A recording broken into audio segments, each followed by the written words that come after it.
Hey, what's up guys? Scorpid here. Please like and subscribe to show your support. Heh heh. In Scorpid's bid to find a weapon to even his odds against the Dark Necromancer, Morbent Fell, his journey, takes him to the heart of Stormwind City, where the Grand Cathedral of Light stands, a beacon of the human spirit. Within the hallowed walls of the Cathedral of Light, Scorpid met Bishop Farthing, a figure revered and feared for his unwavering stance against darkness. The bishop spoke of a rare metal, Lightforge iron. This wasn't ordinary metal. Forged in holy fire, it bore the power to cut through the veil of shadow magic. Scorpid, with his destiny entwined with the formidable Morbent Fell, knew the gravity of this revelation. The bishop, recognizing Scorpid's determination, entrusted him with the mission to find the sacred metal, to aid him in their fight against Morbent Fell. The path then led Scorpid north, to the windswept docks of Menethil Harbor. Here, Glorin Steelbrow, a dwarf priest and ally of Bishop Farthing, awaited. Glorin, his beard carrying the tales of many meals long past, revealed the resting place of the Lightforge iron, a sunken vessel, now a treasure trove lost beneath the waves. But the quest was not without its trials. Murlocs had pilfered the precious metal. Scorpid, ever the strategist, embarked on a daunting hunt, reclaiming the stolen ingots from the clutches of these sea dwellers. Back in Stormwind City, Scorpid presented the reclaimed Lightforge iron to Grimond Elmore, a master blacksmith whose hammer told tales of legendary creations. The scarcity of the metal foiled plans for a sword. Instead, Grimond forged a one-handed holy relic, a symbol of light's enduring stand against the dark. This tool, though not what Scorpid initially envisioned, held a power that transcended its size. It was with this sacred relic that Scorpid prepared to face his nemesis, Morbent Fell. Upon returning to Duskwood, Scorpid met with Sven, whose eyes sparkled with a mix of hope and vengeance at the sight of the holy relic. They strategized under the cloak of night. Scorpid's mission was clear: to infiltrate the Necromancer's lair and use the Lightforged relic to shatter the shadows that shielded Morbent Fell, and then put an end to the foul Necromancer, once and for all. As Scorpid approached the ominous house atop the hill, a thick, shadowy fog enveloped the area, a sinister barrier crafted by Morbent Fell. Inside, reanimated skeletal warriors stood guard, their hollow eyes scanning for intruders. Scorpid, blending with the shadows, ascended the creaking staircase, where he faced the towering figure of Morbent Fell, his aura pulsating with dark energy. The battle that ensued was a spectacle of strategy and strength.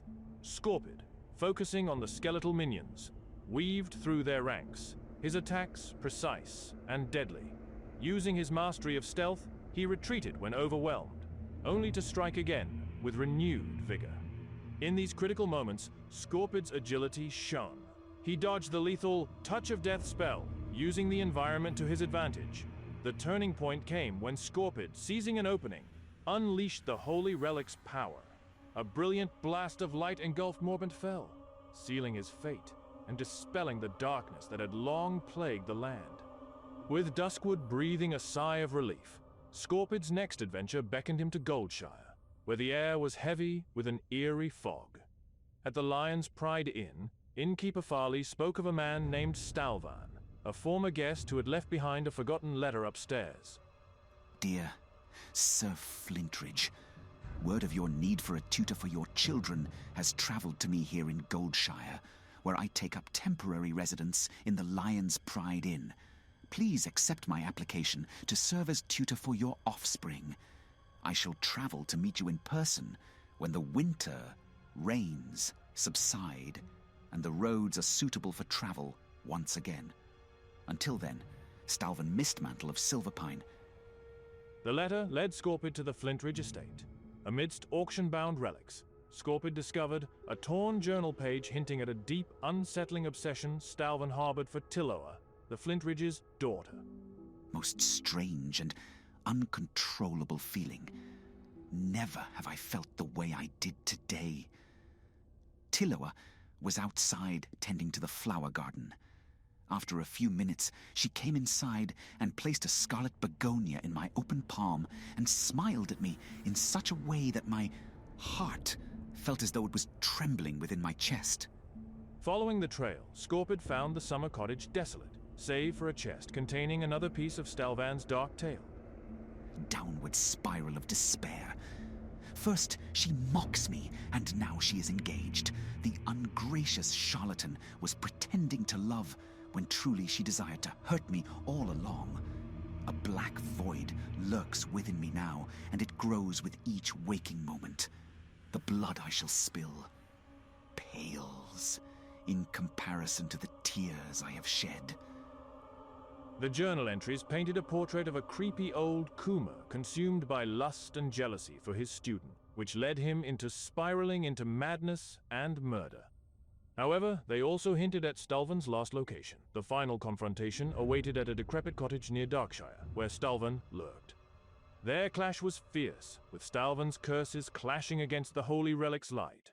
Scorpid's skill and the relic's power ultimately prevailed, ending Stalvan's reign of terror.